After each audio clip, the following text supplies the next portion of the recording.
Everyone, welcome back to the channel.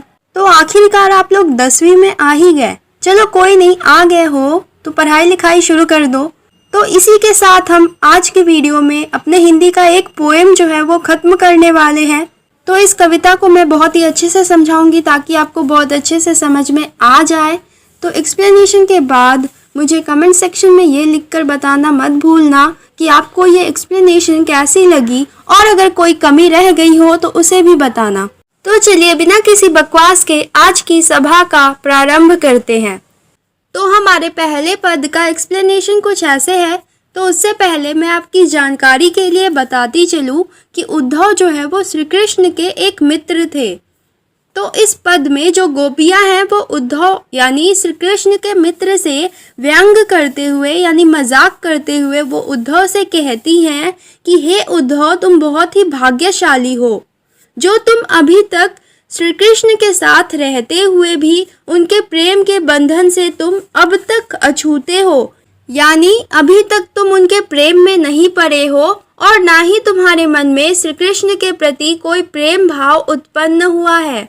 फिर गोपियां जो है वो उद्धव की तुलना कमल के पत्तों के साथ और तेल के मटके के साथ करती हैं। वो कहती हैं कि जिस तरह से कमल के पत्ते हमेशा पानी के अंदर ही होते हैं लेकिन उन पर पानी के कारण कोई दाग नहीं दिखाई देता, यानी जो कमल के पत्ते होते हैं उन पर पानी का कोई असर नहीं होता, पानी उस पर ठहर नहीं पाता, पानी जो है वो फिसल कर गिर जाता है या पानी से वो भीग नहीं जाते हैं। यानी कहने का मतलब यह है कि पानी का उस पर कोई असर नहीं होता।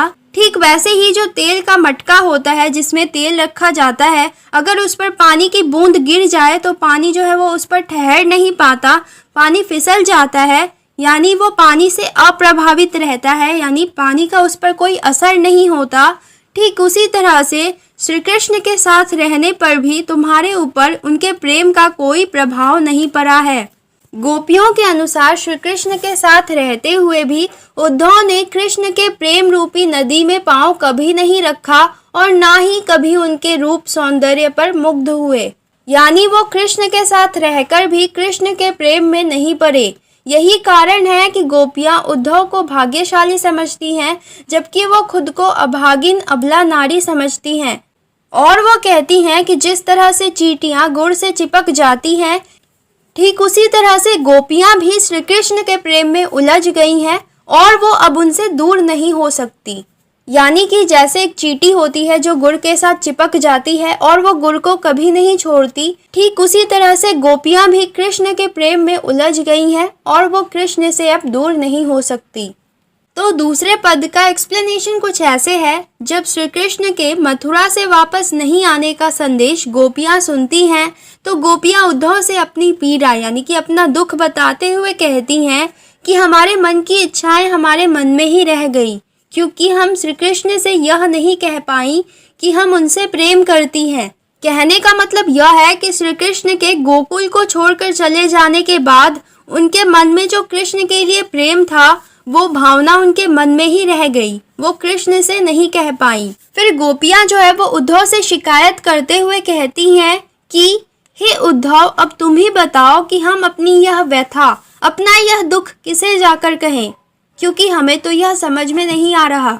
अब तक श्री कृष्ण के आने की आशा ही हमारे जीने का आधार थी, यानी वे अब तक इसी कारण जी रही थी कि श्री कृष्ण जल्द ही वापस आ जाएंगे, और वो सिर्फ इसी आशा से अपने तन मन की जो पीड़ा थी, अपने तन मन का जो दुख था उसे सह रही थी कि जब श्री कृष्ण वापस लौटेंगे तो वे अपने प्रेम को श्री कृष्ण से व्यक्त करेंगी, श्री कृष्ण को बताएंगी। पर जब उन्हें श्री कृष्ण का योग संदेश मिला जिसमें उन्हें पता चला कि वे अब लौट कर नहीं आएंगे, तो इस संदेश को सुनकर गोपियां टूट सी गईं, जिस कारण उनके विरह की व्यथा और बढ़ गई, यानी कि श्री कृष्ण से दूर रहने का जो दुख था वो और भी ज्यादा गहरा हो गया। अब तो उनके विरह सहने का जो सहारा था वो भी उनसे छिन गया है, यानी कि अब श्री कृष्ण जो है वो लौट कर कभी नहीं आएंगे और इसी कारण अब वो अपने प्रेम भावना उन्हें कभी बता नहीं पाएंगी।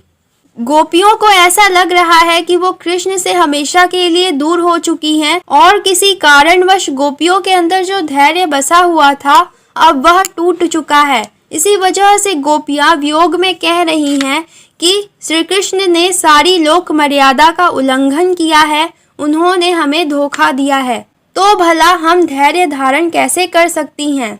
तीसरे पद का एक्सप्लेनेशन कुछ ऐसे है। इस पद में गोपियाँ उद्धव से कहती हैं कि हमारे श्री कृष्ण तो हमारे लिए हारिल पक्षी की लकड़ी की तरह हैं।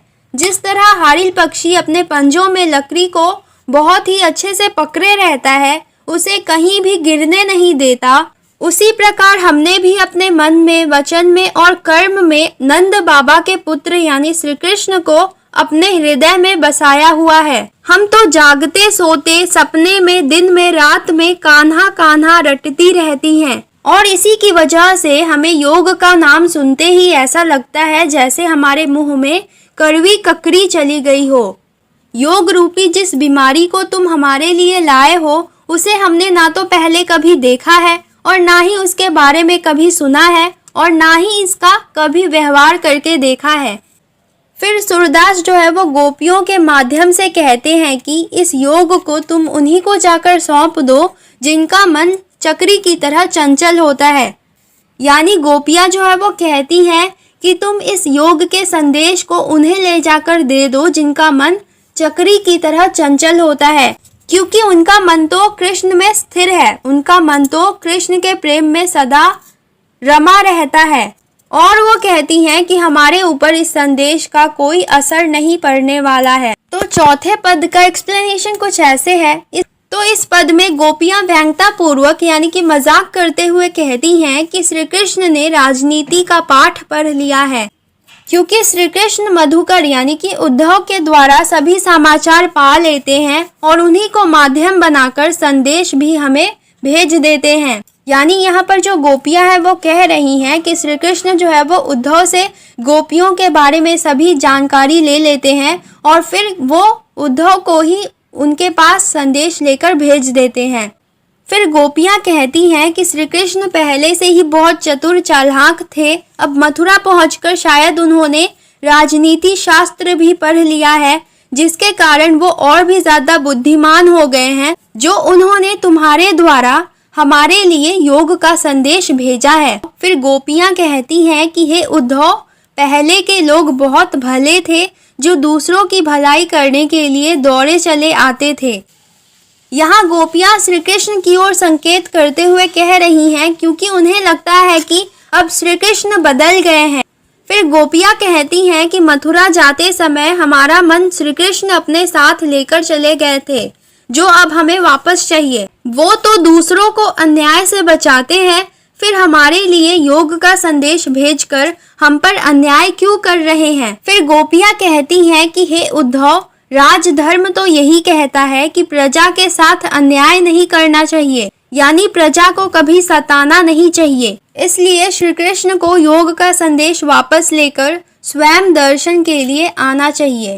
यानी कि यहाँ पर जो गोपियां हैं वो कहना चाहती हैं कि बड़े लोग तो हमेशा दूसरों की भलाई के लिए मेहनत करते हैं, पर गोपियों को यह बात समझ में नहीं आ रही है कि जो श्री कृष्ण दूसरों को न्याय का पाठ पढ़ाते हैं, वे स्वयं उनके साथ इतना बड़ा अन्याय कैसे कर सकते हैं। गोपियों के अनुसार किसी भी राजा का परम कर्तव्य यही होता है कि वो अपनी प्रजा के सुख दुख का ख्याल रखे, परंतु यहाँ तो श्री कृष्ण खुद ही उन्हें दुख दे रहे हैं। फिर गोपियां कहती है कि श्री कृष्ण को अपना कर्तव्य निभाना चाहिए और गोपियों के सामने आकर उन्हें दर्शन देना चाहिए, जिससे उनके मन का, उनके हृदय का जो दुख है वो शांत हो जाएगा।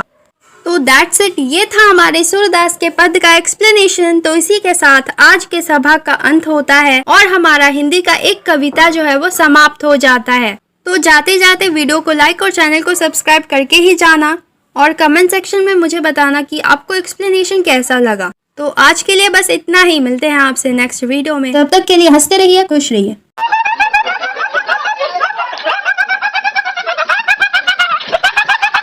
हेलो एवरीवन, तो क्या हाल है भाई, मुझे कमेंट सेक्शन में ज़रूर बताना। तो आज मैं आपके लिए लेकर आई हूँ क्लास 10 से एक और इम्पॉर्टेंट पोएम, जिसका नाम है राम लक्ष्मण परशुराम संवाद।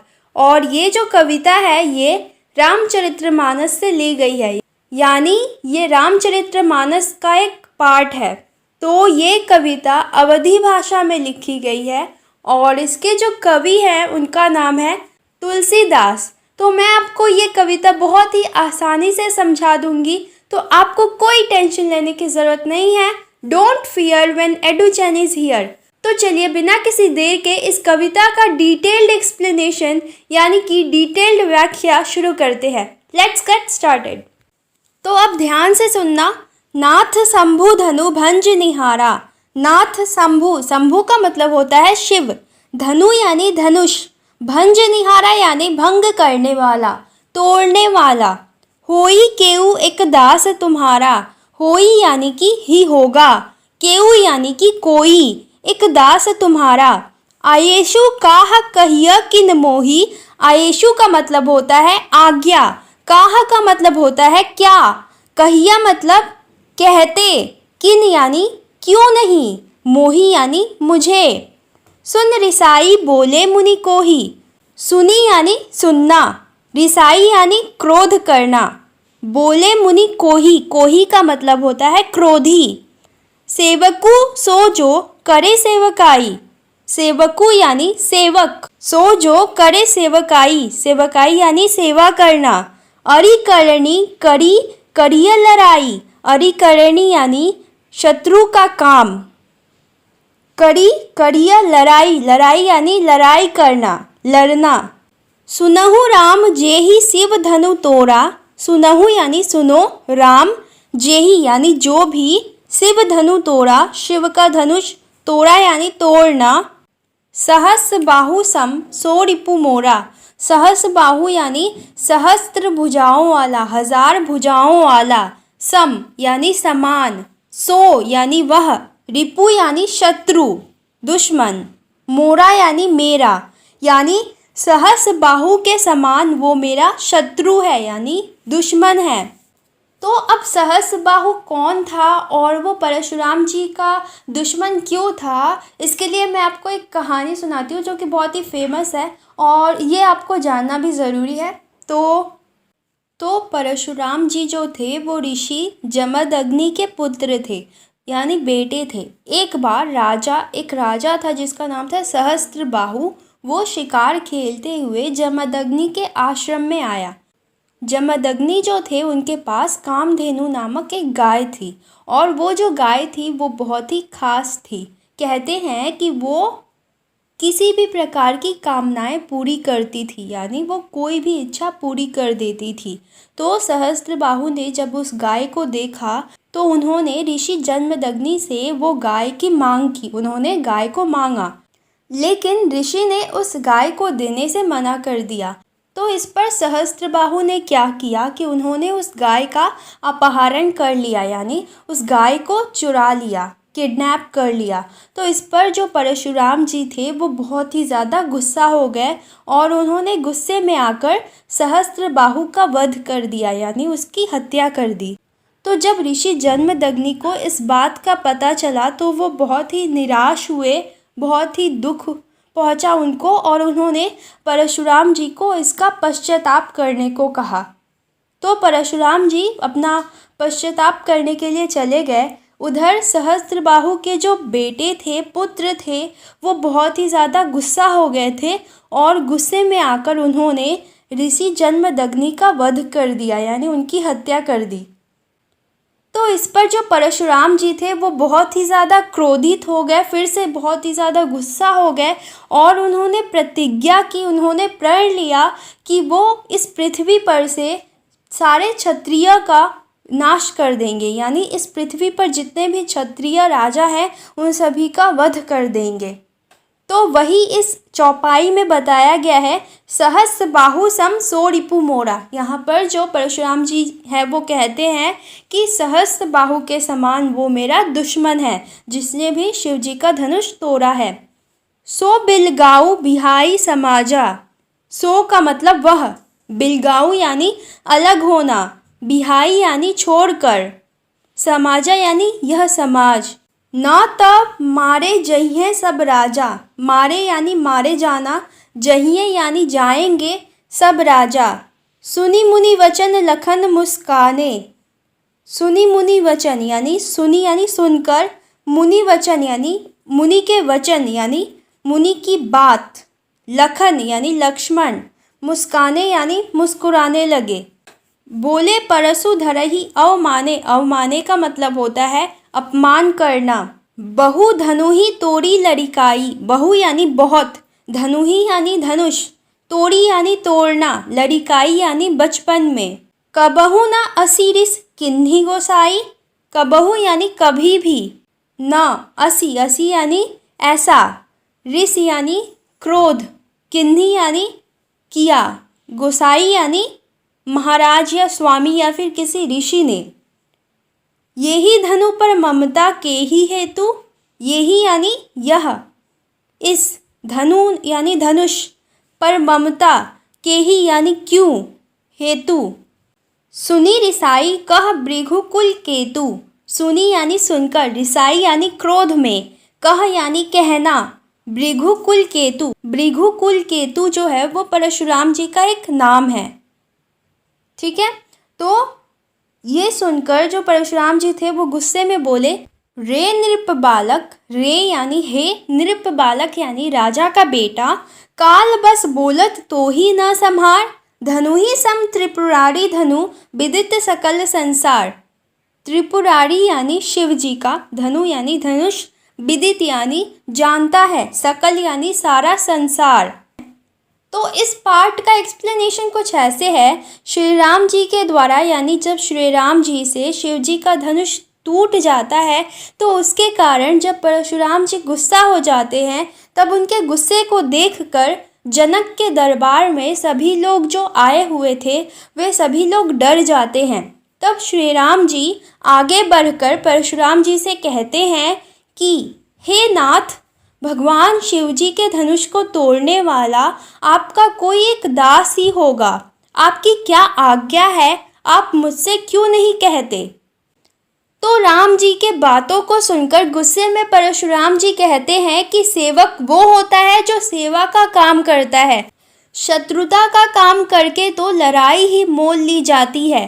कहने का मतलब यह है कि आप किसी को कष्ट देकर उसको खुशी नहीं दे सकते। फिर वो कहते हैं कि हे राम, मेरी बात सुनो, जिसने भी भगवान शिव जी के इस धनुष को तोड़ा है वह सहस्त्रबाहु के समान मेरा शत्रु है, यानी सहस्त्रबाहु के जैसा ही वो मेरा शत्रु है, दुश्मन है। अर्थात जिसने भी भगवान शिव जी के धनुष को तोड़ा है उसकी चाहे 1000 भुजाएं हो वह फिर भी मेरा शत्रु है। फिर वो राज्यसभा की तरफ देखते हुए कहते हैं कि जिसने भी शिव जी के धनुष को तोड़ा है वह व्यक्ति खुद ब खुद इस समाज से अलग हो जाए, नहीं तो यहाँ पर उपस्थित, यहाँ पर आए हुए सभी राजा मारे जाएंगे।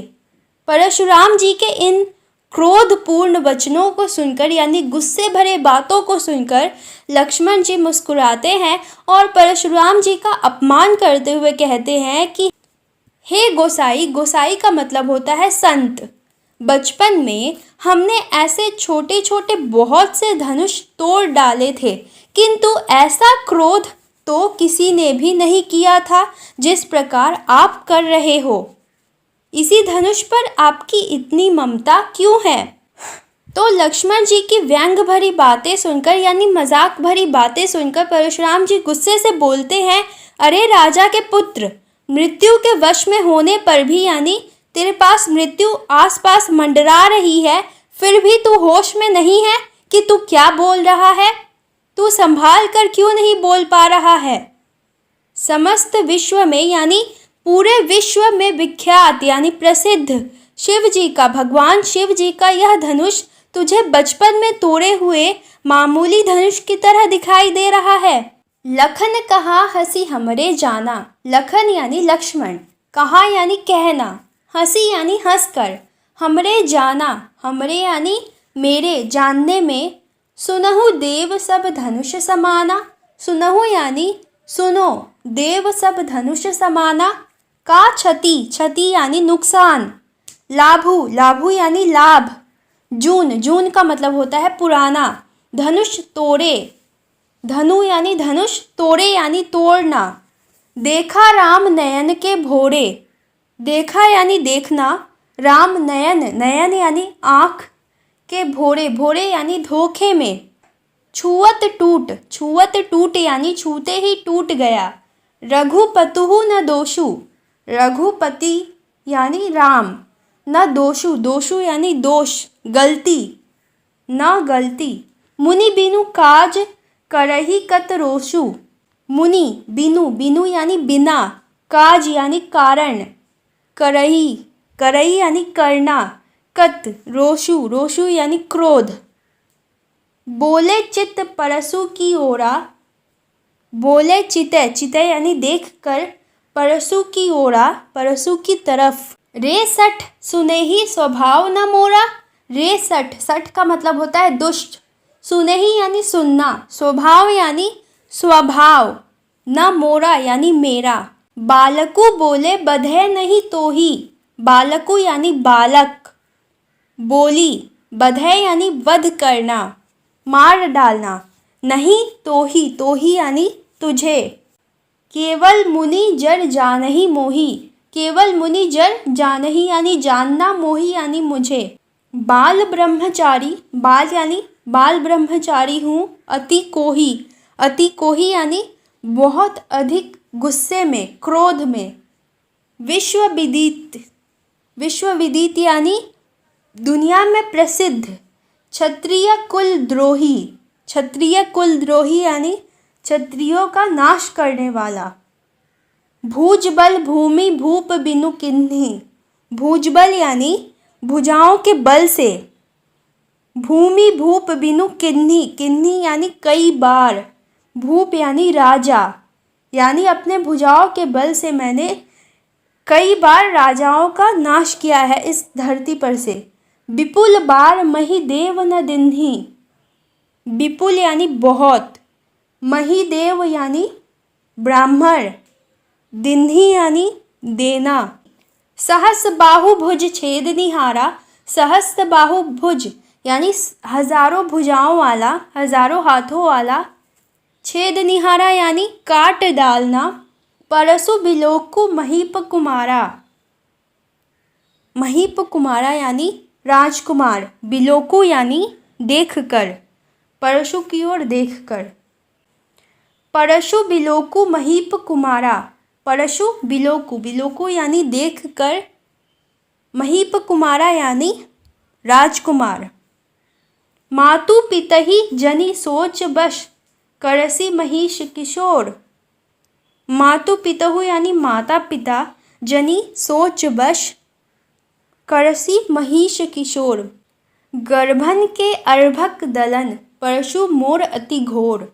गर्भन यानी गर्भ में, अर्भक यानी बच्चा, दलन परशु मोर अति घोर। दलन यानी कुचलने वाला, अति घोर यानी बहुत भयंकर।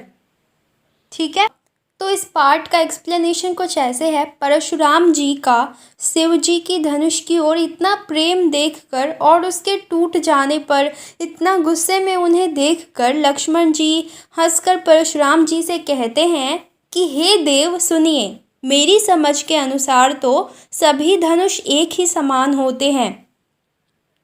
लक्ष्मण श्री राम जी की ओर देखकर बोलते हैं कि इस धनुष के टूटने से क्या लाभ है और क्या हानि है, यानी क्या फ़ायदा है और क्या नुकसान है, क्या प्रॉफिट है और क्या लॉस है, यह बात मेरी समझ में नहीं आ रही है। श्री राम जी ने तो इसे केवल छुआ था, लेकिन यह धनुष उनके छूते ही टूट गया, फिर इसमें श्री राम जी का क्या दोष है। मुनिवर, आप तो बिना किसी कारण ही क्रोध कर रहे हैं। कहने का मतलब यह है कि लक्ष्मण जी परशुराम जी के गुस्से को बेमतलब मान रहे थे, क्योंकि उन्हें ये नहीं पता था कि उस धनुष के साथ परशुराम जी की क्या भावनाएं जुड़ी हुई थी। तो लक्ष्मण जी की व्यंग भरी बातों को सुनकर, यानी मजाक भरी बातों को सुनकर परशुराम जी का क्रोध यानी कि उनका गुस्सा और भी ज़्यादा बढ़ जाता है और वह अपने फरसे की ओर देखकर बोलते हैं कि अरे दुष्ट, क्या तूने मेरे स्वभाव के विषय में नहीं सुना है? यानी क्या तू मेरे स्वभाव के बारे में नहीं जानता? मैं केवल बालक समझकर तुम्हारा वध नहीं कर रहा था, यानी तुम्हें बालक समझकर मैं तुम्हें नहीं मार रहा था। अरे मूर्ख, क्या तू मुझे केवल एक मुनि समझता है? मैं बाल ब्रह्मचारी हूँ और अत्यंत क्रोधी स्वभाव वाला व्यक्ति हूँ, यानी बहुत गुस्से वाला व्यक्ति हूँ। मैं पूरे विश्व में क्षत्रिय कुल के घोर शत्रु के रूप में प्रसिद्ध हूँ, यानी पूरे विश्व में मैं क्षत्रियों का दुश्मन के रूप में प्रसिद्ध हूँ। मैंने अपनी इन्हीं भुजाओं के बल से, यानी मैंने अपने इन्हीं हाथों के बल से पृथ्वी को कई बार राजाओं से रहित करके उसे ब्राह्मणों को दान में दिया था। यानी मैंने अपने इन्हीं हाथों के बल से कई बार इस पृथ्वी पर से सारे राजाओं को मारकर इस पृथ्वी को ब्राह्मणों को दान में दिया था। हे राजकुमार, मेरे इस फरसे को देख, जिससे मैंने सहस्त्र बाहु अर्थात हजारों लोगों की भुजाओं को काट डाला था। फिर परशुराम जी कहते हैं, अरे राजा के बालक लक्ष्मण, तू मुझसे भिड़कर अपने माता पिता को चिंता में मत डाल, अर्थात अपनी मौत को ना बुला। मेरा फरसा बहुत भयंकर है। यह गर्भ में पल रहे बच्चे का भी नाश कर डालता है, अर्थात मेरे फरसे की गर्जना सुनकर गर्भ में पल रहा बच्चा भी मर जाता है।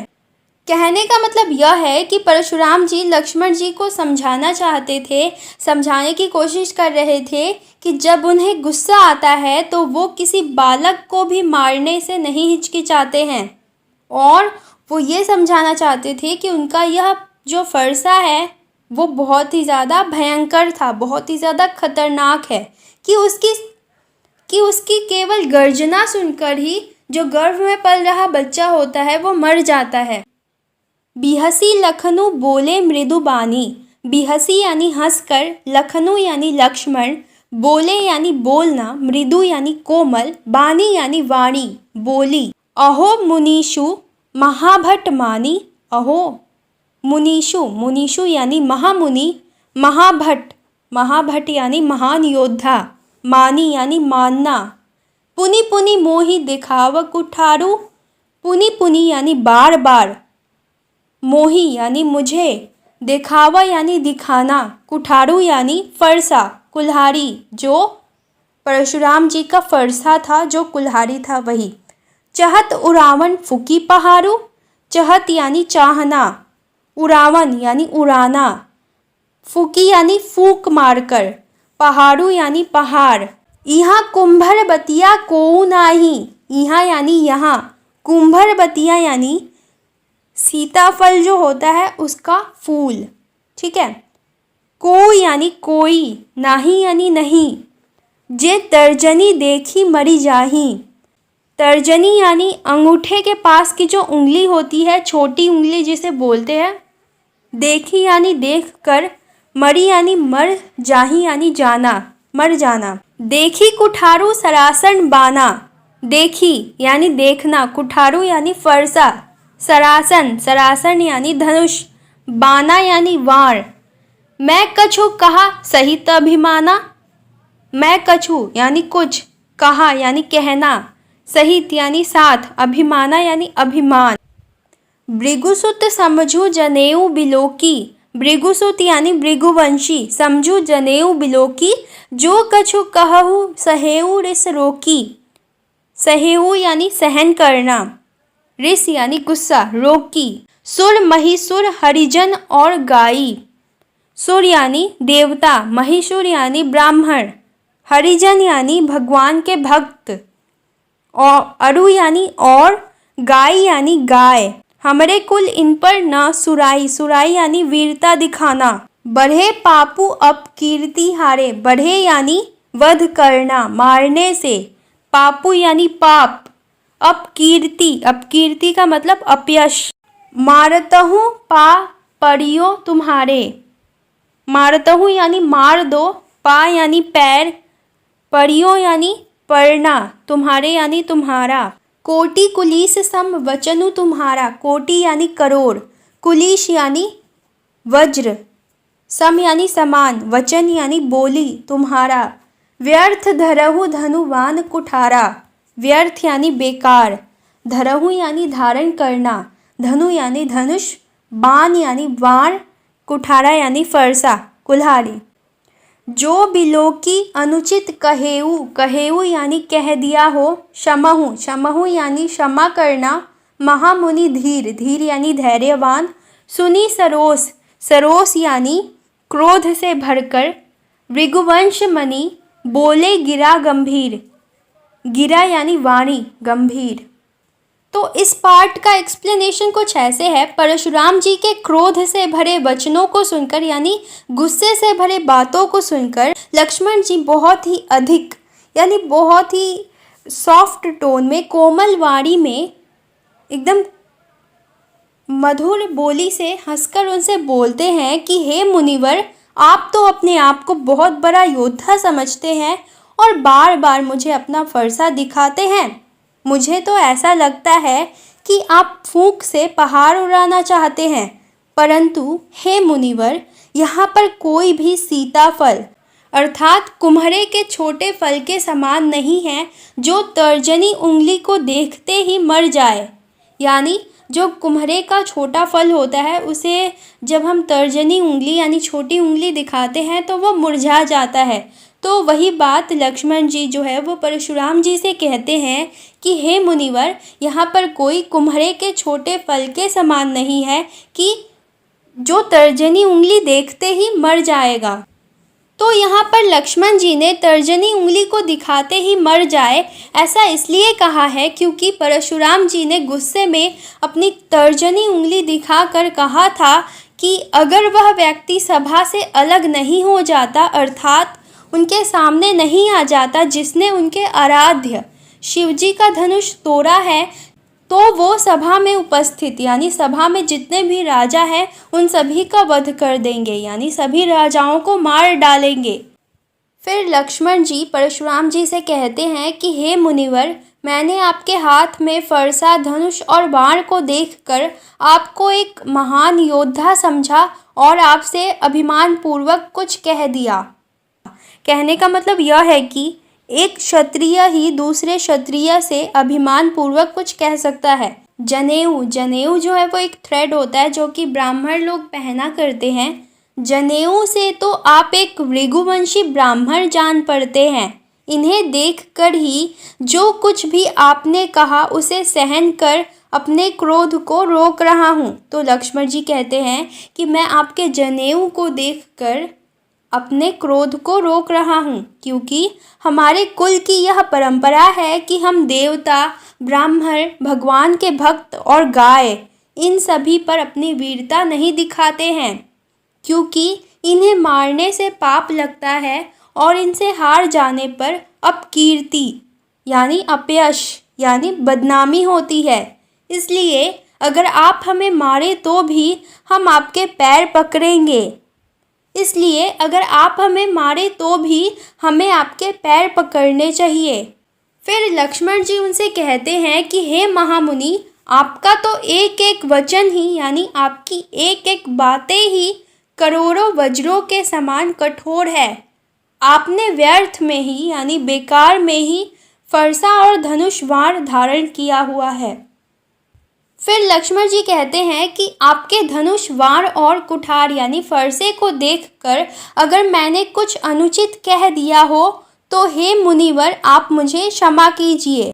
तो लक्ष्मण के यह व्यंग वचन सुनकर यानी मजाक भरी बातें सुनकर भृगुवंशी परशुराम क्रोध में आकर यानी गुस्से में आकर गंभीर स्वर में बोलने लगे।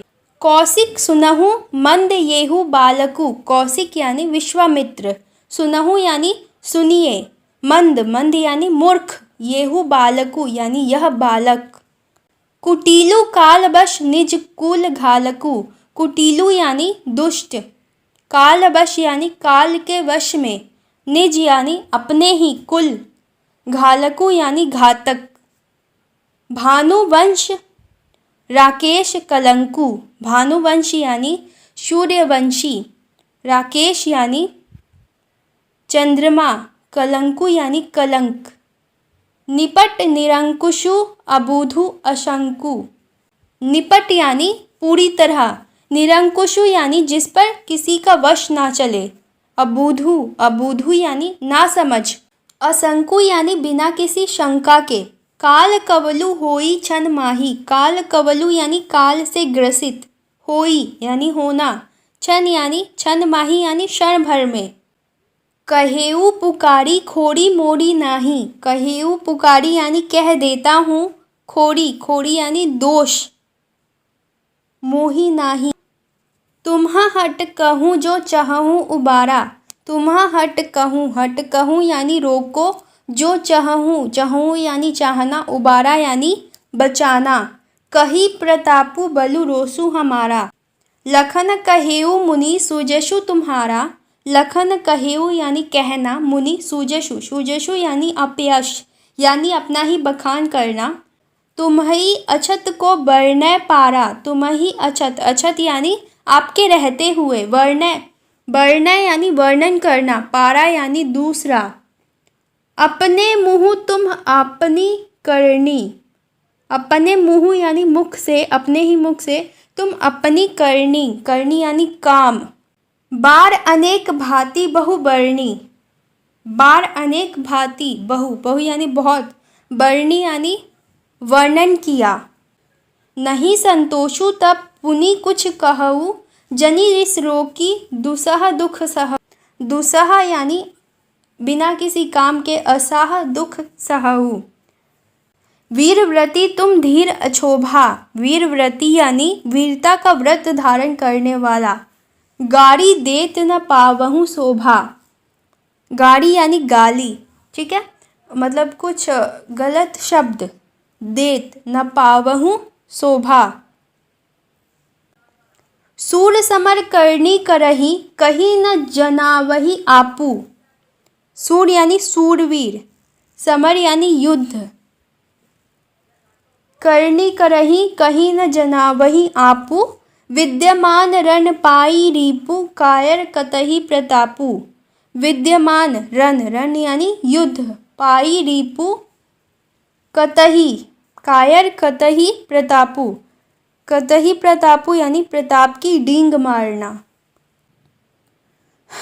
तो इस पार्ट का एक्सप्लेनेशन कुछ ऐसे है। लक्ष्मण जी की व्यंग भरी बातों को सुनकर, यानी मजाक भरी बातों को सुनकर परशुराम जी को और भी ज़्यादा गुस्सा आ जाता है और वह विश्वामित्र जी से बोलते हैं कि हे विश्वामित्र, यह बालक यानी लक्ष्मण बहुत कुबुद्धि यानी बिना बुद्धि वाला और कुटिल लगता है यानी दुष्ट लगता है, और यह काल यानी मृत्यु के वश में होकर अपने ही कुल का नाश कर रहा है, यानी अपने ही कुल का नाश करने पर तुला है। फिर वो कहते हैं कि यह सूर्यवंशी बालक चंद्रमा पर लगे हुए कलंक के समान है।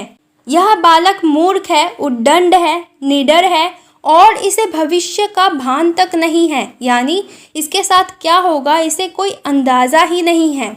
अभी यह क्षण भर में काल से ग्रस्त हो जाएगा, यानी मैं क्षण भर में इसे मार डालूंगा। मैं अभी से बता रहा हूँ, बाद में मुझे दोष मत देना। फिर वो कहते हैं कि यदि तुम इस बालक को बचाना चाहते हो तो तुम इसे मेरे प्रताप के बारे में, मेरे बल के बारे में और मेरे क्रोध के बारे में बताकर इसे ज़्यादा बोलने से मना कर दो। लक्ष्मण जी इतने पर भी नहीं मानते और परशुराम जी को क्रोध दिलाते हुए बोलते हैं, हे मुनिवर, आपका सुयश यानी आपके बारे में आपके रहते हुए दूसरा कौन वर्णन कर सकता है। आप तो अपने ही मुँह से अपनी करनी और अपने विषय के बारे में अनेक बार अनेक प्रकार से वर्णन कर चुके हैं। फिर वो कहते हैं कि यदि इतना सब कुछ कहने के बाद भी अगर आपको संतोष नहीं हुआ है तो आप फिर से कुछ कह दीजिए। अपने क्रोध को रोक कर आप ऐसे दुख मत सहन कीजिए। आप वीरता का व्रत धारण करने वाले धैर्यवान हैं, आपको गाली देना शोभा नहीं देता। जो शूरवीर होते हैं वो व्यर्थ में अपनी बड़ाई नहीं करते, बल्कि युद्ध भूमि में अपनी वीरता को सिद्ध करते हैं, यानी युद्ध भूमि में अपनी वीरता दिखाते हैं। शत्रु को युद्ध में उपस्थित पाकर, यानी शत्रु को युद्ध में अपने सामने देखकर अपने प्रताप की व्यर्थ बातें करने वाला कायर ही हो सकता है। तुम्ह तो कालू हाँक जनु लावा। कालू यानी काल, मृत्यु, हाँक यानी आवाज़ लगाना, जनु यानी जैसे, लावा यानी लगाना। बार बार मोहि लागी बुलावा। सुनत लखन के वचन कठोरा। यानी लक्ष्मण जी के वचन कठोर वचन सुनकर परशु सुधारी धरेड कर घोड़ा। सुधारी यानी सुधार कर। अब जनी देई दोषु मोहि लागी। देई यानी देना, दोषु यानी दोष, मोहि यानी मुझे, लोगु यानी लोग। कटुवादी बालकु वध जोगु। कटुवादी यानी कड़वे वचन बोलने वाला, बालकु यानी बालक, वध जोगु यानी मारने योग्य। बाल बिलोकी बहुत मैं बाचा। बाल बिलोकी यानी बालक समझकर बहुत मैं बाचा यानी बचाया। अब येहू मरनिहार भा साचा। मरनिहार यानी मरने वाला, साचा यानी सच में ही। कौशिक कहाँ क्षमहु अपराधु। कौशिक यानी विश्वामित्र, कहा यानी कहना, क्षमहु यानी क्षमा, क्षमा करना, अपराधु यानी अपराध। बाल दोष गुनि गनहि न साधु। बाल दोष गनहि यानी गिनना, न साधु। खर कुठार में अकुरन कोही। खर कुठार, खर यानी दुष्ट, कुठार में, अकुरन यानी जिसमें दया और करुणा ना हो। कोही, कोही यानी क्रोधी। आगे अपराधी गुरुद्रोही। उतर देत छोड़े बिनु मारे। केवल कौशिक सील तुम्हारे। न त येहि काटी कुठार कठोरे। गुरही उरीन होतेउ श्रम थोड़े। गुरही यानी गुरु के, उरीन यानी ऋण से मुक्त, श्रम थोड़े यानी थोड़े परिश्रम से। गाधी सुनु कह हृदय हसी मुनिहि हरिहरे सूझ।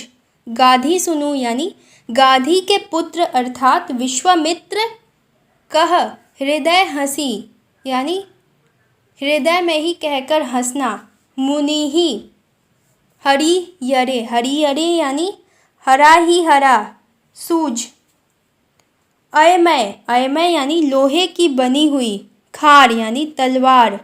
न उखमय, उखमय यानी गन्ने से बनी हुई। अजहू, अजहू यानी अभी, न बूझ अबूझ। तो इस पार्ट का एक्सप्लेनेशन कुछ ऐसे है। लक्ष्मण जी परशुराम जी के वचनों को सुनकर यानी परशुराम जी के बातों को सुनकर उनसे बोले कि ऐसा लग रहा है मानो आप तो काल यानी यमराज को आवाज़ लगाकर बार बार मेरे लिए बुला रहे हो।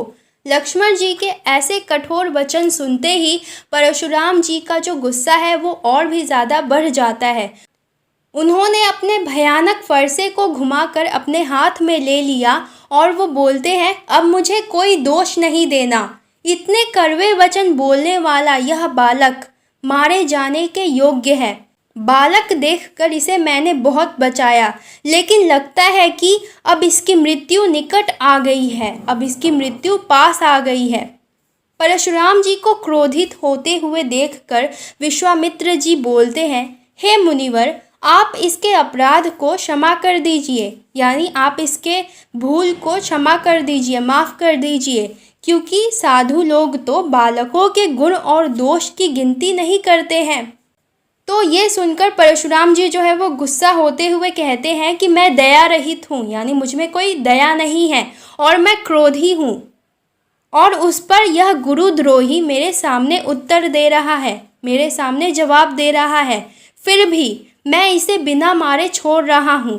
हे विश्वामित्र, सिर्फ तुम्हारे प्रेम के कारण, नहीं तो इसे इस कठोर फरसे से काट कर थोड़े ही परिश्रम से यानी बिना किसी मेहनत के ही मैं अपने गुरु के ऋण से मुक्त हो जाता। तो परशुराम जी के बातों को सुनकर विश्वामित्र जी अपने मन ही मन में हंसकर सोचते हैं कि मुनि परशुराम जी को हरा ही हरा सूझ रहा है, यानी कहने का मतलब यह है कि चारों ओर विजयी होने के कारण ये राम और लक्ष्मण को साधारण क्षत्रिय ही समझ रहे हैं। मुनि अब भी नहीं समझ रहे कि ये दोनों बालक लोहे की बनी हुई तलवार है, गन्ने के रस की नहीं, जो मुंह में लेते ही गल जाए। अर्थात राम लक्ष्मण सामान्य वीर ना होकर बहुत पराक्रमी योद्धा हैं। परशुराम जी अब भी इनकी साहस, वीरता और क्षमता से अनजान हैं।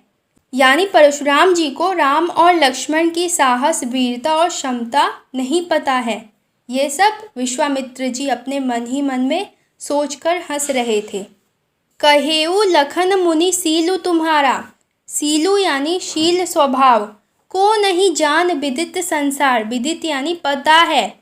मात पिता ही उरीण भय नीके, मात पिता ही उरीण यानी ऋण मुक्त, भय भय यानी हो गए, नीके यानी भली प्रकार से, अच्छे से। गुरु रीणु रहा सोचू बर जी के, गुरु रीणु यानी गुरु का ऋण, रहा सोचू बर जी के, जो सो जनु हमरे ही माथे काढ़ा, सो जनु हमरे ही यानी मेरे ही, माथे काढ़ा। दिन चली गए ब्याज बढ़ बारहा, दिन चली गए यानी दिन बीत गए, ब्याज, ब्याज यानी इंटरेस्ट जो होता है, ब्याज, बढ़ बारहा यानी बढ़ गया। अब आनिया बेहवरिया बोली, अब आनिया यानी लाओ, बेहवरिया यानी हिसाब लगाने वाले को। तुरत देहूँ मैं थैली खोली, सुनी कटु वचन कुठार सुधारा, हाय हाय सब सभा पुकारा। भृगुवर परसु दिखाऊ बहु मोही, ब्रिप, ब्रिप यानी कि ब्राह्मण, विचारी बचै नृपद्रोही। मिले न कबहु सुभट रन गाढ़े, सुभट यानी बड़े बड़े योद्धा।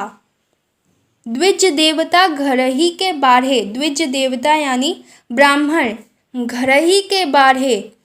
अनुचित कही सबु लोगु पुकारे, रघुपति सयनही, सयनही यानी आँख के इशारे से लखनु निवारे, निवारे यानी मना किया। लखन उत्तर आहुति शरीष, भृगुवर कोपु कृशानु, कृशानु यानी अग्नि, बढ़त बढ़त देखी जल सम वचन बोले, रघुकुल भानु, रघुकुल भानु यानी श्री राम। तो इस पार्ट का एक्सप्लेनेशन कुछ ऐसे है। परशुराम जी के गुस्से से भरे बातों को सुनकर लक्ष्मण जी ने परशुराम जी से कहा कि हे मुनि श्रेष्ठ, आपके पराक्रम को कौन नहीं जानता, वो तो पूरे संसार में प्रसिद्ध है, यानी सभी लोग उसे जानते हैं। आपने अपने माता पिता का ऋण तो चुका ही दिया, ऋण यानी उधार, कृपा जो कहते हैं। तो लक्ष्मण जी कहते हैं कि आपने अपने माता पिता का ऋण तो चुका ही दिया और अब आप अपने गुरु का ऋण चुकाने की सोच रहे हैं, जिसका आपके जी पर बहुत बड़ा बोझ है। यानी आपने अभी तक अपने गुरु का ऋण नहीं चुकाया है और उसका बोझ आप पर है, और आप यह बात भी मेरे माथे डालना चाहते हैं। बहुत दिन बीत गया है, इसलिए उस ऋण में ब्याज भी बहुत बढ़ गया होगा, यानी बहुत दिन चला गया है और उस उधार में ब्याज यानी कि इंटरेस्ट भी बहुत ज़्यादा ही बढ़ गया होगा। बेहतर है कि आप किसी हिसाब करने वाले को बुला लीजिए, मैं आपका ऋण चुकाने के लिए तुरंत अपनी थैली खोल दूंगा। लक्ष्मण जी के कड़वे वचन सुनकर, यानी ऐसे कड़वे बातों को सुनकर परशुराम जी ने अपना फरसा उठाया और लक्ष्मण जी पर आघात करने को दौड़ पड़े, यानी लक्ष्मण जी को मारने के लिए वो दौड़ पड़े। सारी सभा जो है वो हाय हाय पुकारने लगी। इस पर लक्ष्मण जी जो है वो बोलते हैं, हे मुनि श्रेष्ठ, आप मुझे बार बार फरसा दिखा रहे हैं। हे क्षत्रिय राजाओं के शत्रु, मैं आपको ब्राह्मण समझकर बार बार बचा रहा हूँ। मुझे लगता है कि आपको कभी युद्ध के मैदान में वीर योद्धा नहीं मिले हैं। हे ब्राह्मण देवता, आप घर में ही अपनी वीरता के कारण फुले फुले फिर रहे हैं, यानी बहुत ज़्यादा खुश हो रहे हैं। आप घर में ही अपनी वीरता के कारण बहुत ज़्यादा खुश हो रहे हैं। लक्ष्मण जी के ऐसे बातों को सुनकर सभा में उपस्थित जो सभी लोग थे वो यह अनुचित है, यह अनुचित है कहकर पुकारने लगते हैं, यानी कहने लगते हैं कि ये अनुचित है, ये आपने अनुचित कहा। ये देखकर श्री राम जी ने लक्ष्मण जी को आंखों के इशारों से रोक दिया। लक्ष्मण जी के उत्तरों ने, यानी उनके जो उत्तर थे उसने परशुराम जी के क्रोध रूपी अग्नि में, यानी उनके गुस्से रूपी अग्नि में आहुति का काम किया, यानी उसे बढ़ाने का काम किया, जिससे उनका क्रोध और भी ज़्यादा बढ़ गया। जब श्री राम ने देखा कि परशुराम जी का क्रोध बहुत ज़्यादा ही बढ़ चुका है, तो अग्नि को शांत करने के लिए, यानी आग को शांत करने के लिए जैसे जल की आवश्यकता होती है, पानी की आवश्यकता होती है, वैसे ही क्रोध रूपी अग्नि को शांत करने के लिए मीठे वचनों की आवश्यकता होती है। श्री राम ने भी वही किया। श्री राम ने अपने मीठे वचनों से परशुराम जी का क्रोध शांत करने का प्रयास किया। तो दैट्स इट, ये था हमारा राम लक्ष्मण परशुराम संवाद का डिटेल्ड एक्सप्लेनेशन। आई होप आप लोग को समझ में आ गया होगा। तो आज के लिए बस इतना ही। मिलते हैं आपसे नेक्स्ट वीडियो में एक और नए टॉपिक के साथ। तो जाते जाते वीडियो को एक लाइक और चैनल को सब्सक्राइब करके ही जाना, क्योंकि आप में से बहुत कम ही लोग हो जो इस चैनल को सब्सक्राइब करते हो। तो प्लीज़ चैनल को सब्सक्राइब करके वीडियो को लाइक कर देना, और कमेंट तो आप लोग कर ही दोगे।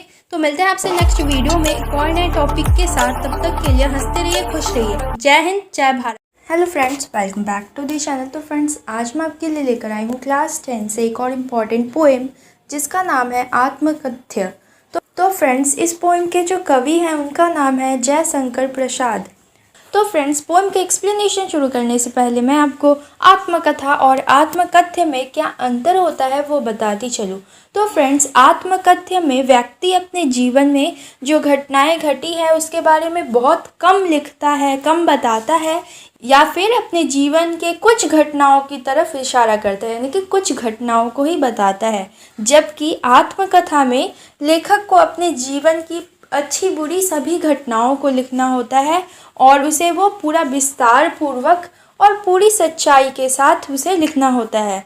तो अब आपको आत्मकथा और आत्मकथ्य में अंतर पता चल गया होगा, डिफरेंस पता चल गया होगा। तो फ्रेंड्स, हमारा ये जो पोएम है ये आत्मकथ्य है। तो इस पोएम में जो कवि है जयशंकर प्रसाद जी, वो अपनी आत्मकथा नहीं लिखना चाहते हैं, लेकिन उनके जो दोस्त हैं उन्होंने उनसे अनुरोध किया है, रिक्वेस्ट किया है कि वो अपनी आत्मकथा लिखें। तो वो अपने दोस्तों का अनुरोध का मान रखते हुए, यानी कि रिक्वेस्ट का मान रखते हुए, उन्होंने अपनी आत्मकथा ना लिखकर एक सुंदर कविता के रूप में यह आत्मकथ्य लिखी है, जो सन 1932 में हंस पत्रिका के आत्मकथा विशेषांक में प्रकाशित हुई थी। तो चलिए इस कविता को पढ़कर समझते हैं।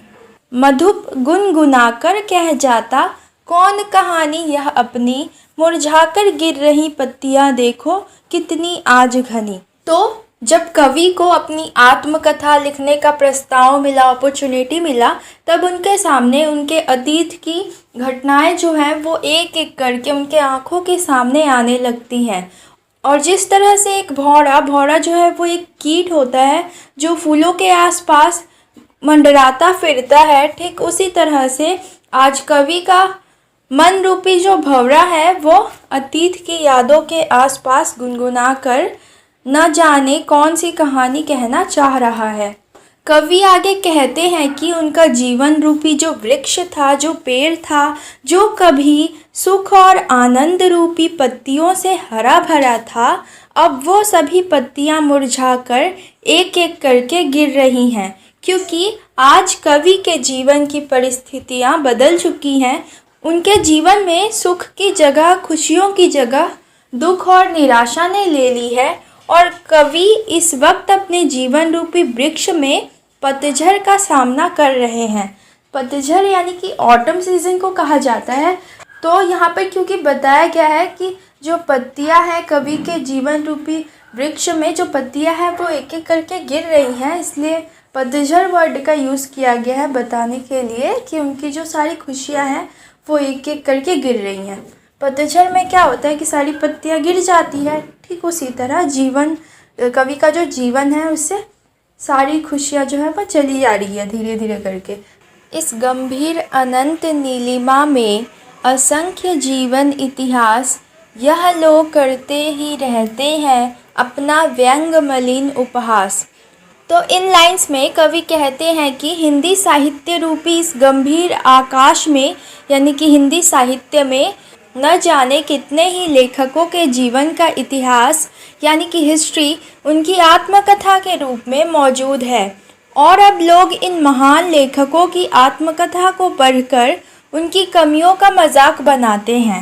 यहाँ तक कि लिखने वाले लोग भी एक दूसरे का मजाक उड़ाते हैं और अपना भी मजाक उड़वाते हैं।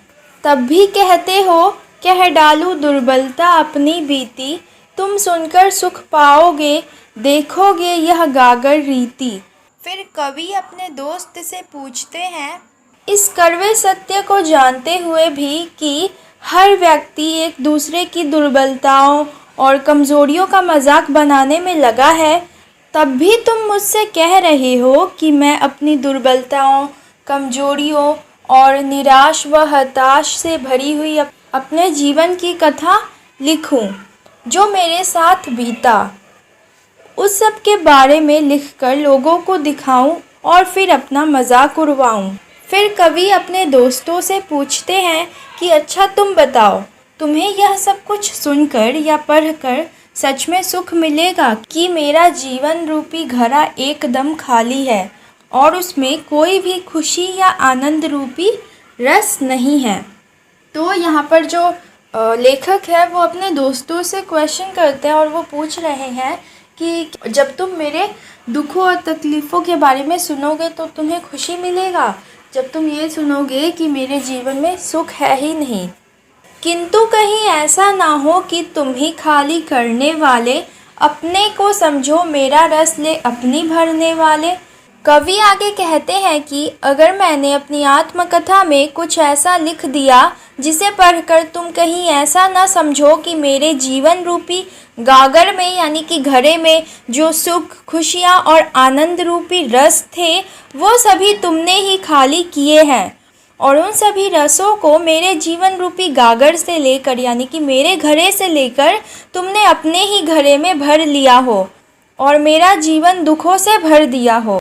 तो कवि जो है वो अपने दोस्त को ऐसा ना समझने को कहते हैं। यह विडंबना अड़ी सरलते तेरी हंसी उड़ाऊं मैं, भूले अपनी या प्रवंचा औरों की दिखलाऊं मैं।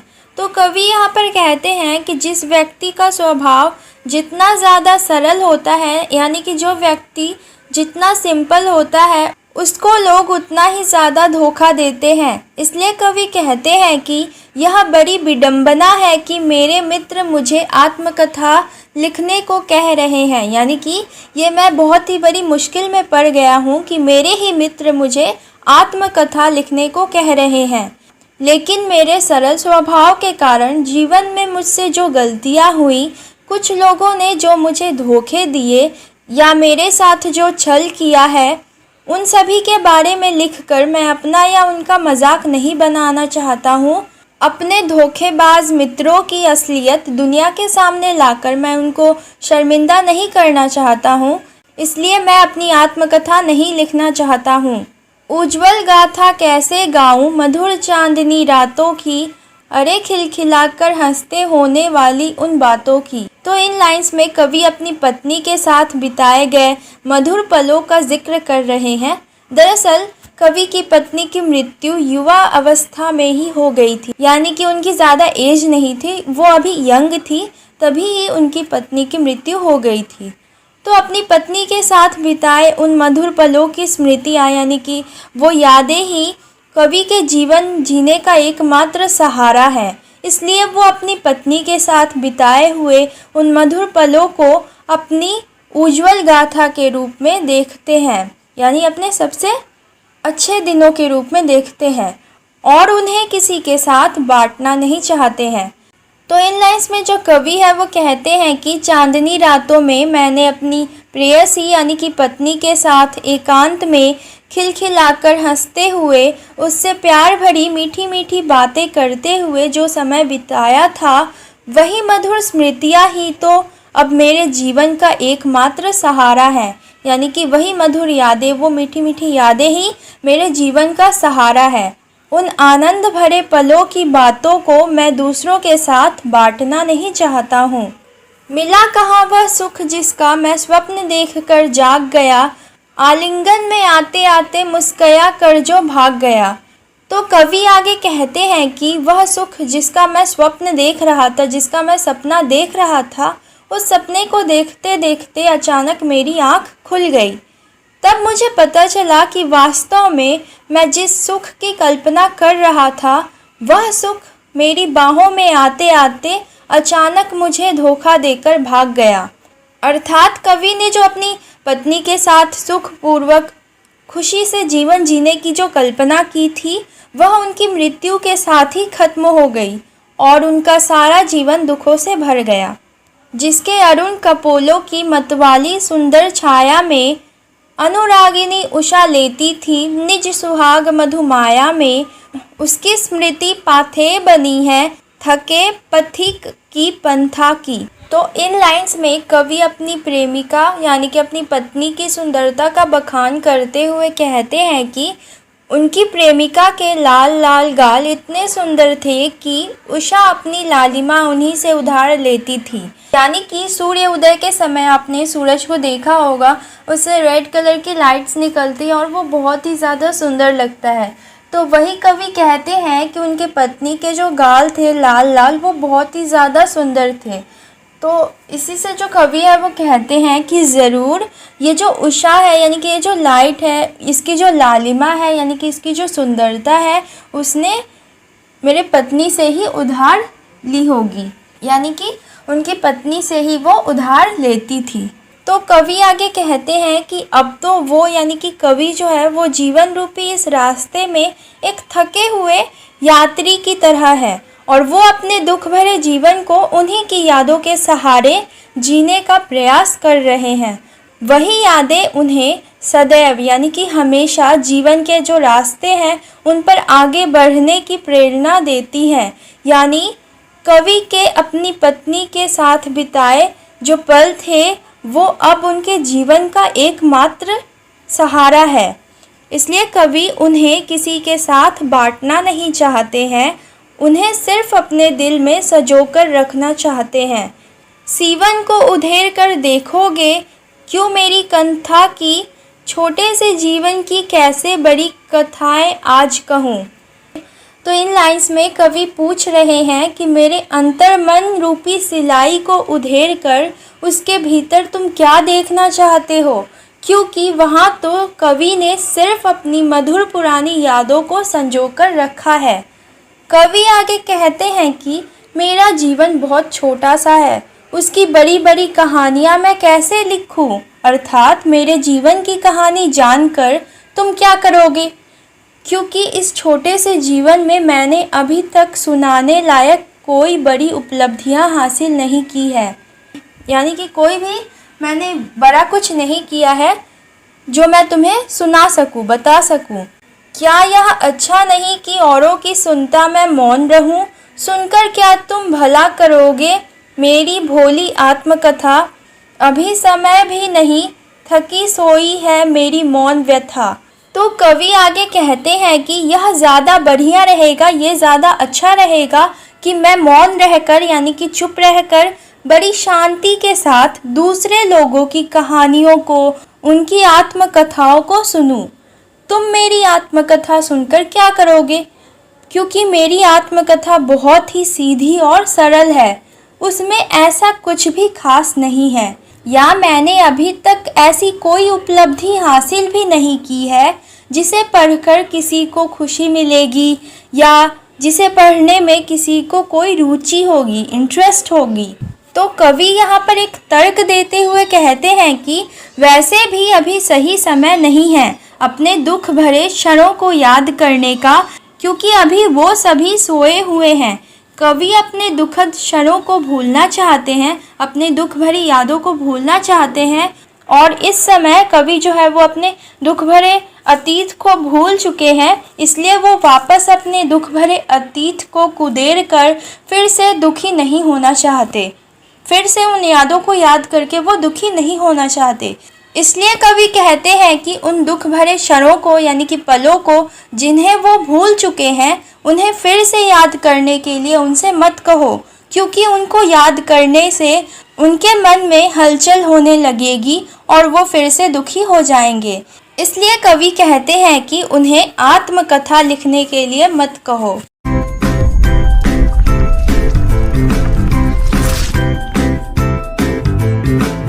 हेलो दोस्तों, तो अब हम शुरू करने वाले हैं कविता उत्साह, जिसके कवि हैं सूर्यकांत त्रिपाठी निराला जी।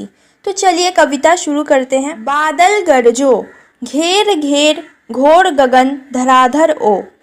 तो इन पंक्तियों में कवि ने उस समय का वर्णन किया है जब बारिश होने से पहले पूरा आकाश गहरे काले बादलों से घिर जाता है और बार बार आकाश में बिजली चमकने लगती है। तो कवि जो है वो बादलों से कहते हैं, हे बादल तुम जोर जोर से गर्जन करो, यानी कि तुम जोर जोर से आवाज़ करो और आकाश को चारों तरफ से पूरी तरह से घेर लो, यानी कि इस पूरे आकाश में छा जाओ और फिर जोरदार तरीके से बरसो, क्योंकि यह समय शांत होकर बरसने का नहीं है। इसलिए तुम जोरदार गर्जन करो और अपनी गर्जन से सोए हुए लोगों को जागृत करो, यानी कि उनके अंदर एक नया उत्साह भर दो, एक नया जोश भर दो। बादल तुम जोर जोर से गरजो। ललित ललित काले घुंघराले बाल कल्पना कैसे पाले। तो यहाँ पर कवि ने बादलों के सौंदर्य का वर्णन किया है और उनकी तुलना किसी छोटे बच्चे की कल्पना से की है।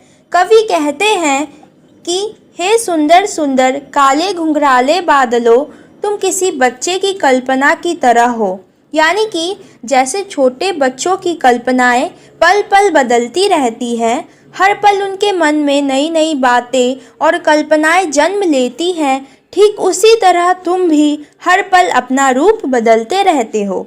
विद्युत छवि उर्मे कवि नवजीवन वाले, वज्र छिपा नूतन कविता फिर भर दो बादल गरजो।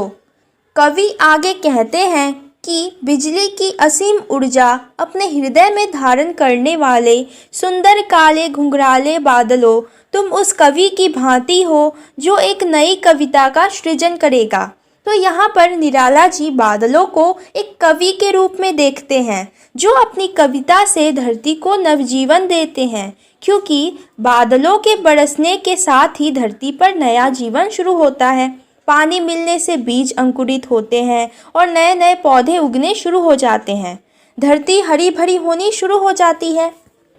इसलिए कवि बादलों से कहते हैं कि तुम अपने हृदय में वज्र के समान ऊर्जा वाले विचारों को जन्म दो और फिर उनमें एक नई कविता का सृजन करो। बादलों, तुम अपनी कविता से निराश हताश लोगों के मन में एक नई आशा का संचार करो, उनमें एक नया उत्साह भर दो, उनको ऊर्जावान बना दो। बादल जोरदार आवाज के साथ गरजो ताकि लोगों में एक नया उत्साह भर जाए। विकल विकल उन्मन थे उन्मन विश्व के निदाघ के सकल जन। तो यहाँ पर विकल विकल का मतलब होता है बेचैन या फिर व्याकुल। उन्मन मतलब मन न लगना, निगाध मतलब गर्मी और सकल मतलब सारे जन। ओके, तो यहाँ पर इन पंक्तियों में कवि ने तपती गर्मी से बेहाल लोगों का वर्णन किया है। कवि कहते हैं कि विश्व के सभी लोग बहुत गर्मी के कारण बेहाल थे, व्याकुल थे, बेचैन थे और उनका मन कहीं नहीं लग रहा था। आए अज्ञात दिशा से अनंत के घन, तप्त धरा जल से फिर शीतल कर दो बादल गरजो। कवि आगे कहते हैं कि पता नहीं कहाँ से कुछ काले बादल आकर पूरे आकाश में घिर जाते हैं। तो कवि उन बादलों से कहते हैं कि हे बादल, तुम तपती धरती को अपने जल से शीतल कर दो। बादल, तुम जोरदार आवाज के साथ गरजो और लोगों में नई उत्साह भर दो। तो यहाँ पर बादलों को अज्ञात दिशा से आया हुआ क्यों बताया गया है? क्योंकि बादलों के आने की कोई निश्चित दिशा नहीं होती, वो किसी भी दिशा से आ सकते हैं। धरती पर वर्षा हो जाने के बाद लोग भीषण गर्मी से राहत पाते हैं और उनका मन फिर नए उत्साह और उमंग से भर जाता है। फ्रेंड्स, जो लोग इस चैनल पर न्यू हैं प्लीज़ चैनल को सब्सक्राइब कर दो और हाँ, वीडियो पसंद आए तो लाइक कर देना और प्लीज़ यार मुझे इंस्टाग्राम पर भी फॉलो कर दो, जिसका लिंक आपको डिस्क्रिप्शन बॉक्स में मिल जाएगा। तो चलो आगे बढ़ते हैं। अट नहीं रही है, और इस कविता के भी कवि सूर्यकांत त्रिपाठी निराला जी हैं। तो चलिए कविता शुरू करते हैं। अट नहीं रही है आभा फागुन की तन सट नहीं रही है। तो यहाँ पर अट का मतलब होता है समाना और आभा का मतलब होता है चमक। तो इन पंक्तियों में कवि ने फागुन माह में आने वाली वसंत ऋतु का बहुत ही खूबसूरत तरीके से वर्णन किया है। अब मैं आपकी जानकारी के लिए बता दूं कि वसंत का मतलब होता है स्प्रिंग सीजन। ओके, तो कवि कहते हैं कि फागुन की आभा यानी कि चमक इतनी ज़्यादा है कि वो प्रकृति में समा नहीं पा रही है। कहीं सांस लेते हो, घर घर भर देते हो, उड़ने को नभ में तुम पर पर कर देते हो, आँख हटाता हूँ तो हट नहीं रही है। अब फागुन माह में यानी कि स्प्रिंग सीजन में ऐसा लगता है मानो प्रकृति एक बार फिर दुल्हन की तरह सज धज कर तैयार हो गई है, क्योंकि वसंत ऋतु में यानी कि स्प्रिंग सीजन के आने से ही सभी पेड़ पौधों में नए नए कोमल की पत्तियां रंग बिरंगे फूल से लग जाते हैं और जब भी हवा चलती है तो सारा वातावरण उन फूलों की खुशबू से महक उठता है। उस समय ऐसा लगता है मानो फागुन खुद ही सांस ले रहा हो और सारे वातावरण को महका रहा हो। तो उपर्युक्त पंक्तियों में कवि ने उसी समय का वर्णन किया है। आगे कवि कहते हैं कि ऐसा एहसास होता है जैसे फागुन माह यानी कि स्प्रिंग सीजन आसमान में उड़ने के लिए अपने पंख फड़फड़ा रहा हो। कवि वसंत ऋतु की उस सुंदरता पर मोहित है, इसलिए वो कहते हैं कि मैं अपनी आंखें तो हटाना चाहता हूँ लेकिन मेरी आंखें हट नहीं रही है।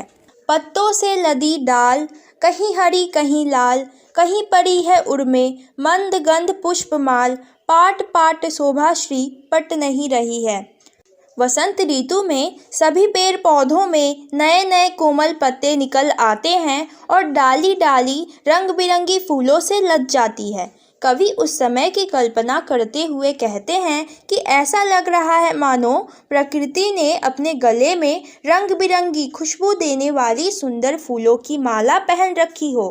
पाट पाट शोभाश्री पट नहीं रही है। तो यहाँ पर पाट पाट का मतलब होता है जगह जगह, शोभाश्री का मतलब होता है सौंदर्य से भरपूर और पट का मतलब होता है समाना। तो कवि के अनुसार प्रकृति के जगह जगह में यानी कि कण कण में इतनी सुंदरता भरी पड़ी है कि वह धरा में समा नहीं पा रही। ओके, तो ये था हमारा एक्सप्लेनेशन। आई होप आपको समझ में आ गया होगा। तो यार जाते जाते प्लीज़ चैनल को सब्सक्राइब और वीडियो को लाइक करते जाओ और प्लीज़ तुम लोग जाके मुझे इंस्टाग्राम पर भी फॉलो कर दो यार please. Hello friends, welcome back to the channel. तो फ्रेंड्स, आज मैं आपके लिए लेकर आई हूँ क्लास 10 से एक और इम्पॉर्टेंट पोएम जिसका नाम है यह दंतुरित मुस्कान, और इसमें एक और पोएम है जो कि है फसल, और ये दोनों नागार्जुन के द्वारा लिखे गए हैं। तो फ्रेंड्स चलिए इन दोनों पोएम्स का एक्सप्लेनेशन देख लेते हैं। तो सबसे पहले यह दंतुरित मुस्कान। तुम्हारी यह दंतुरित मुस्कान से बासा था कि बबुल, यहाँ तक। तो इन लाइंस में कवि ने एक दांत निकलते बच्चे की मधुर मुस्कान का मन मोह लेने वाला वर्णन किया है। यानी कि जब एक छोटा सा बच्चा होता है, उसका भी दांत नहीं निकला होता है, तो उसका जो स्माइल होता है उसी के बारे में उन्होंने बताया है। कवि के अनुसार एक छोटे से बच्चे की मुस्कान यानी कि उसकी स्माइल मरे हुए आदमी को भी जिंदा कर सकती है। तो मरे हुए आदमी कहने का मतलब यहाँ पर ऐसे आदमी यानी कि जो कि बहुत ज़्यादा ही उदास रहते हैं, डिप्रेस रहते हैं, तो उनके चेहरे पर भी हंसी ला सकती है। अर्थात कोई उदास एवं निराश आदमी भी अपना गम भूलकर हंसने लगता है। बच्चे घर के आंगन में खेलते वक्त खुद को जिंदा कर लेते हैं, धूल से सन जाते हैं यानी कि उनके ऊपर मिट्टी लग जाती है, उनके गालों पर भी मिट्टी लग जाती है। तो कवि को यह दृश्य देखकर ऐसा लगता है मानो किसी तालाब से चलकर कमल का फूल उनकी झोपड़ी में खिला हुआ है। यानी कि वो जो बच्चा मिट्टी के साथ खेल रहा है, तो कवि ने यहाँ पर बच्चे को कमल का फूल कहा है, और कमल का फूल जो है वो कीचड़ में खिलता है, तो वो जो मिट्टी के साथ खेल रहा है इसलिए कवि ने यहाँ पर बच्चे को कमल का फूल कहा है। और वो कहते हैं कि ऐसा लग रहा है मानो किसी तालाब से चलकर कमल का फूल उनकी झोपड़ी में खिला हुआ है। कवि को ऐसा प्रतीत हो रहा है, ऐसा लग रहा है कि अगर ये बालक किसी पत्थर को छू लेता है तो वो पिघलकर पानी बन जाएगा और बहने लगेगा। अगर वो किसी पेड़ को छू लेता है, फिर चाहे वो पेड़ बांस हो या बबूल हो, उससे भी सेफलिका के फूल ही झड़ेंगे, यानी कि एकदम कोमल मुलायम फूल ही झड़ेंगे।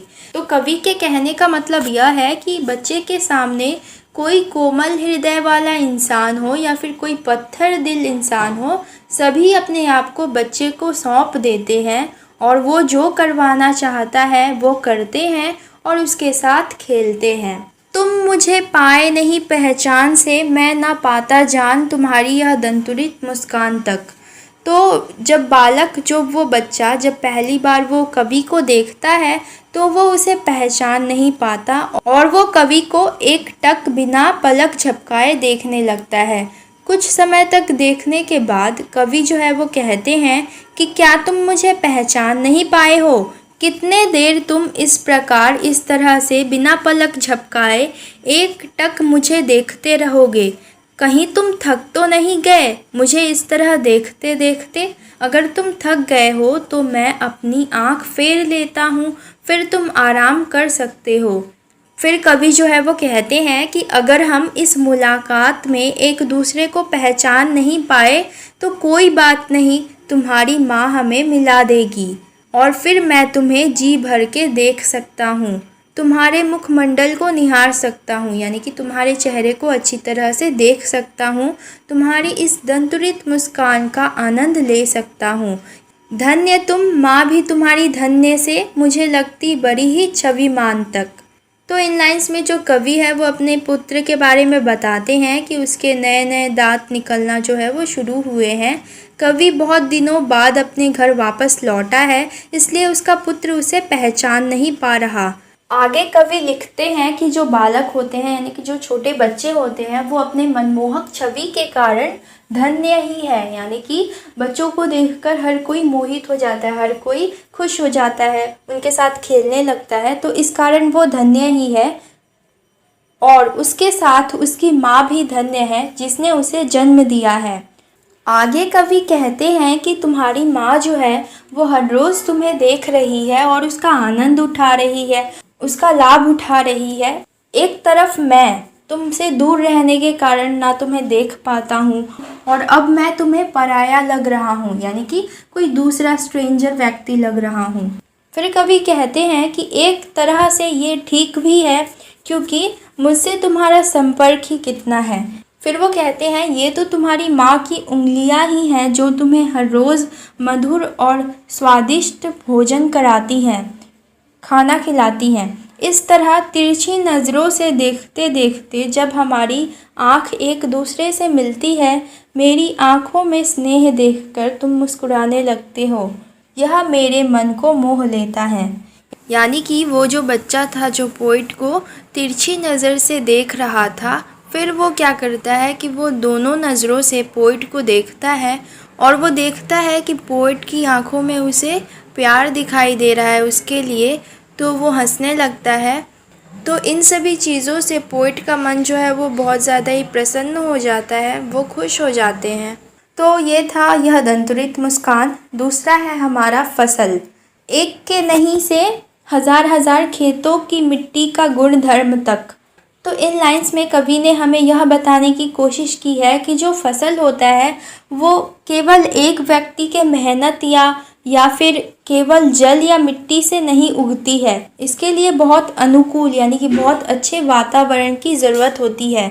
इसी के बारे में आगे लिखते हुए कवि ने कहा है कि एक या दो नदी नहीं बल्कि लाखों लाखों नदियों के पानी मिलने से यह फसल पैदा होती है।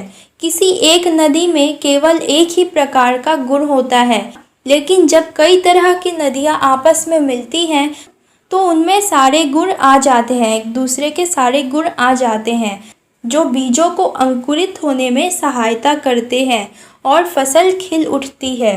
ठीक इसी तरह केवल एक या दो नहीं बल्कि हजारों लाखों लोगों की मेहनत और पसीने से यह धरती उपजाऊ बनती है, फर्टाइल बनती है और उसमें बोए गए बीज अंकुरित होते हैं। खेतों में केवल एक खेत की मिट्टी नहीं बल्कि कई खेतों की मिट्टी मिलती है, तब जाकर वह उपजाऊ यानी कि फर्टाइल बनते हैं। फसल क्या है से सिमटा हुआ संकोच है हवा की थिरकन का। यहाँ तक ओके। तो इन लाइंस में जो कवि है वो हमसे क्वेश्चन करते हैं, हमसे प्रश्न करते हैं कि यह फसल क्या है, अर्थात कहने का मतलब यह है कि यह कहाँ से और कैसे पैदा होता है। इसके बाद कवि इसका उत्तर खुद देते हुए कहते हैं कि फसल और कुछ नहीं बल्कि नदियों के पानी का जादू है, किसानों के हाथों के स्पर्श की महिमा है। यह मिट्टियों का ऐसा गुण है जो उसे सोने से भी ज़्यादा मूल्यवान बना देती है, यानी कि सोने से भी ज़्यादा इसकी वैल्यू है। यह सूरज की किरणों और हवा का उपकार है जिनके कारण यह फसल पैदा होती है। तो अपने इन लाइंस में कवि ने हमें यह बताने की कोशिश की है कि फसल कैसे पैदा होती है। हम इसी अनाज के कारण ज़िंदा रहते हैं, तो हमें यह पता होना चाहिए कि आखिर इन फसलों को पैदा करने में नदी, आकाश, हवा, पानी, मिट्टी और किसान की मेहनत की ज़रूरत पड़ती है, जिससे हमें उनके महत्व का ज्ञान हो, जिससे हमें उनके इम्पोर्टेंस का पता चले। Hello friends, welcome back to the channel. तो फ्रेंड्स, आज मैं आपके लिए लेकर आई हूँ क्लास 10 से एक और इम्पोर्टेंट पोएम जिसका नाम है संगतकार, और इस पोएम के जो कवि है उनका नाम है मंगलेश डबराल। तो फ्रेंड्स, चलिए इस पोएम का एक्सप्लेनेशन शुरू करते हैं। तो संगतकार का मतलब होता है मुख्य गायक का साथ देने वाला सह गायक, यानी कि मेन सिंगर का साथ देने वाला जो गायक होता है उसी को संगतकार कहा जाता है। तो पहला पार्ट है हमारा मुख्य गायक के चट्टान जैसी भारी स्वर का साथ देती से वह गूंज मिलाता आया है प्राचीन काल से। तो यहाँ तक। तो इन लाइंस का एक्सप्लेनेशन कुछ ऐसे है। तो इन लाइंस में जो कवि है वो कहते हैं कि जब मुख्य गायक यानी कि मेन सिंगर किसी संगीत सभा में अपने गाने को प्रस्तुत कर रहा होता है तो उसकी भारी व गंभीर आवाज के साथ ही हमें संगतकार की एक सुंदर, मधुर यानी कि स्वीट मगर हल्की हल्की आवाज सुनाई देती है। यानी कि जब मुख्य सिंगर गा रहा होता है तो उसके पीछे पीछे हमें एक संगतकार की सुंदर और स्वीट सी हल्की हल्की आवाज सुनाई देती है। कवि यहाँ पर अंदाजा लगा रहा है कि यह संगतकार मुख्य गायक का छोटा भाई भी हो सकता है, या मुख्य गायक का शिष्य भी हो सकता है, या फिर संगीत सीखने के लिए पैदल चलकर मुख्य गायक के पास आने वाला उनका कोई दूर का रिश्तेदार भी हो सकता है। तो यहाँ पर जो कवि है वो बेसिकली अंदाजा लगा रहा है कि संगतकार का मुख्य गायक के साथ क्या रिलेशन है।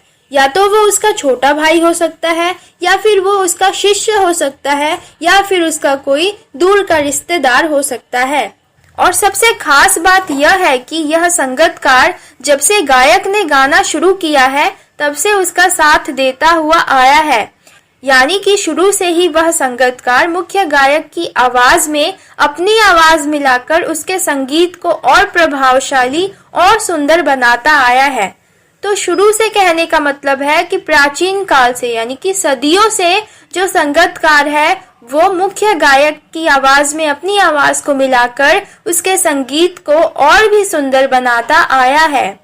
तो दूसरा पार्ट है हमारा गायक जब अंतरे की जटिल तानों के जंगलों में, यहाँ से जब वह नौसिखिया था यहाँ तक।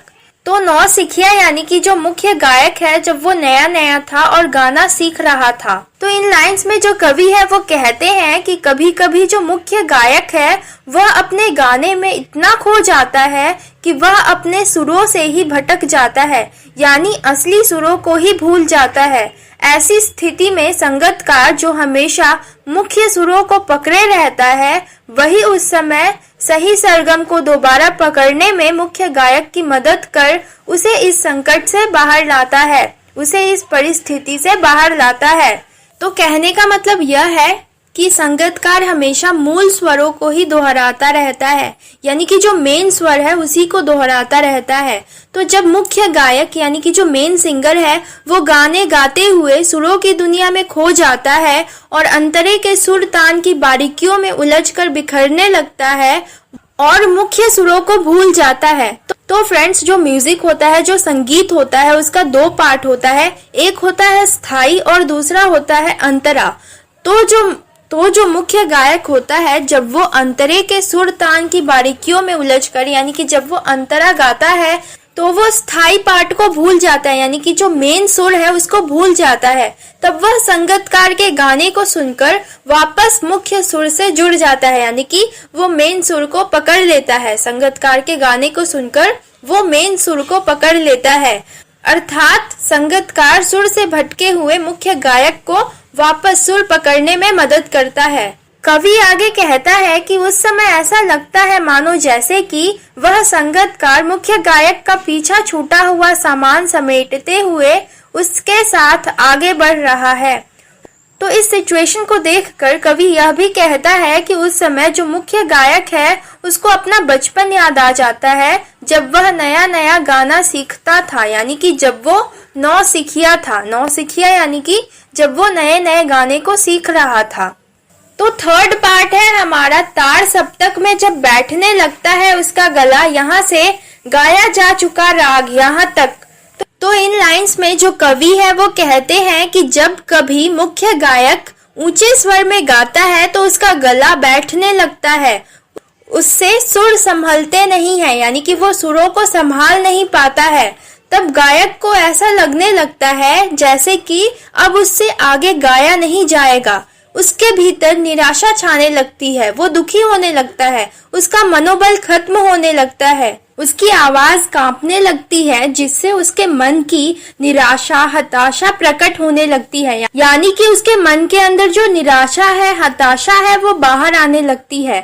तो उस समय मुख्य गायक का हौसला बढ़ाने वाला, उसके अंदर उत्साह जगाने वाला संगीतकार का मधुर स्वर सुनाई देता है, यानी कि उस सुंदर आवाज को सुनकर मुख्य गायक फिर से नए जोश के साथ गाना गाने लगता है। फिर कवि आगे कहते हैं कि कभी कभी संगीतकार मुख्य गायक को यह बताने के लिए भी उसके स्वर में अपना स्वर मिलाता है कि वह अकेला नहीं है, कोई है जो उसका साथ हर वक्त देता है। तो संगीतकार ये भी बताना चाहता है कि जो राग या गाना एक बार गाया जा चुका है उसे फिर से दोबारा गाया जा सकता है। तो फोर्थ पार्ट है कि और उसकी आवाज में जो एक हिचक साफ सुनाई देती है, यहाँ से उसकी मनुष्यता समझा जाना चाहिए यहाँ तक। तो इन लाइंस में कवि कहते हैं कि जब भी संगीतकार मुख्य गायक के स्वर में अपना स्वर मिलाता है, यानी उसके साथ गाना गाता है, तो उसकी आवाज में एक हिचक साफ सुनाई देती है और उसकी हमेशा यही कोशिश रहती है कि उसकी आवाज मुख्य गायक की आवाज से धीमी रहे। लेकिन हमें इसे संगीतकार की कमजोरी या असफलता नहीं माननी चाहिए, क्योंकि वह मुख्य गायक के प्रति अपना सम्मान प्रकट करने के लिए ऐसा करता है, यानी अपना स्वर ऊंचा कर वह मुख्य गायक के सम्मान को ठेस नहीं पहुंचाना चाहता। यह उसकी मानवीय गुण है। तो दैट्स इट, ये था हमारा पोएम का एक्सप्लेनेशन। आई होप आप लोगों को समझ में आ गया होगा। तो जिन्होंने अभी तक इस चैनल को सब्सक्राइब नहीं किया कर देना और वीडियो को लाइक कर देना। तो मिलते हैं नेक्स्ट वीडियो में।